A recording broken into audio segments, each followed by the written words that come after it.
آج ہم قریشی کاسٹ کے اباؤٹ بات کریں گے۔ ہم اس ویڈیو میں جانیں گے کہ قریشی کاسٹ کی ایکچول ہسٹری کیا ہے، کہاں سے آئے اور ہمارے معاشرے میں ان کی کیا جگہ ہے۔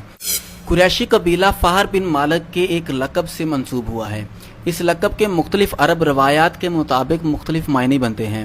پہلے معنی کے مطابق میٹھی مہمان نوازی کرنے والا اور دوسرے معنی میں سمندر کی سب سے بڑی اور طاقتور مچھلی کہا جاتا ہے قریش کو۔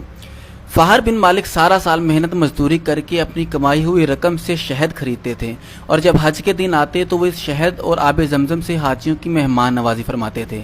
اس لیے دور دراز سے آنے والے حاجیوں نے آپ کی مہمان نوازی کو دیکھتے ہوئے آپ کو پیار سے قریشی پکارنا شروع کر دیا، جس کے لغوی معنی شہد اور آب زمزم سے مہمان نوازی کرنے والا بنتا ہے۔ اس طرح ان کے اس کام میں ان کے بیٹے بھی ان کی مدد کرنے لگے۔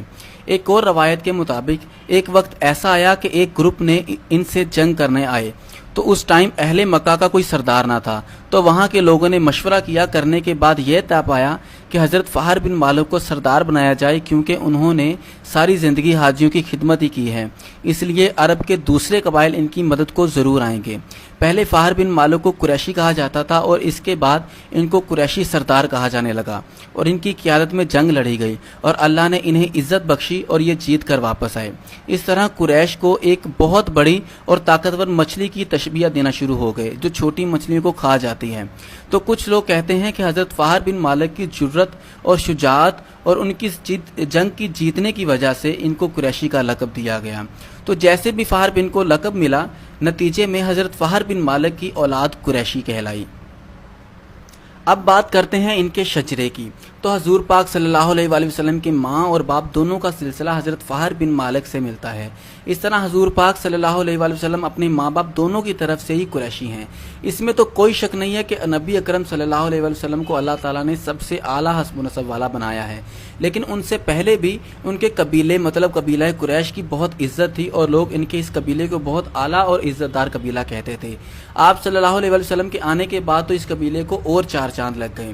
اب مائنڈ میں سوال آتا ہے کہ کیا قریشی اور سید ایک ہی نہیں ہوئے؟ پھر تو جتنے بھی سی نسب قریشی ہیں تو وہ ظاہر ہے قریش سے ہیں اور قریش مکہ میں رہتے تھے اور حضور پاک صلی اللہ علیہ وآلہ وسلم بھی اسی قبیلہ سے ہی ہیں، لیکن جو سید ہوتے ہیں وہ انہی قریشیوں میں سے خاص ہیں۔ وہ زہرا پاک حضرت علی کے دو بیٹوں کی آل اولاد ہیں۔ حضرت امام حسن اور حضرت امام حسین کی آل اولاد کو سید کہتے ہیں اور باقی جتنی قریش قبیلہ کی آل اولاد ہے وہ قریشی ہیں۔ میں یہ بھی بتا دوں کہ باقی قریشیوں کی بھی بہت زیادہ عزت ہے اسلام میں، جس کو لے کر حضرت انس رضی اللہ تعالیٰ عنہ کی روایت کردہ ایک حدیث سناتا ہوں۔ حضرت انس رضی اللہ تعالیٰ عنہ سے روایت ہے کہ قریش سے محبت رکھنا ایمان ہے اور ان سے بغض رکھنا کفر۔ تو اس بات سے آپ کو اندازہ ہو گیا ہوگا کہ قریشی خاندان یا قریشی قبیلہ کی کیا جگہ ہے یا کیا اہمیت ہے ہمارے اسلام میں۔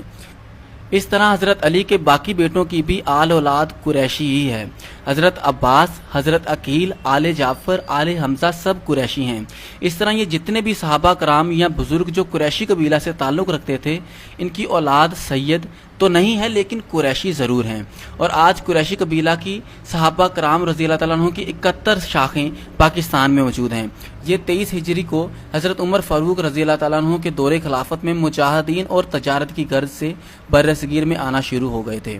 اس کے بعد 38 ہجری حضرت علی رضی اللہ تعالیٰ عنہ کے دور میں قریشی مجاہدین اور علماء کرام ہندوستان میں آئے۔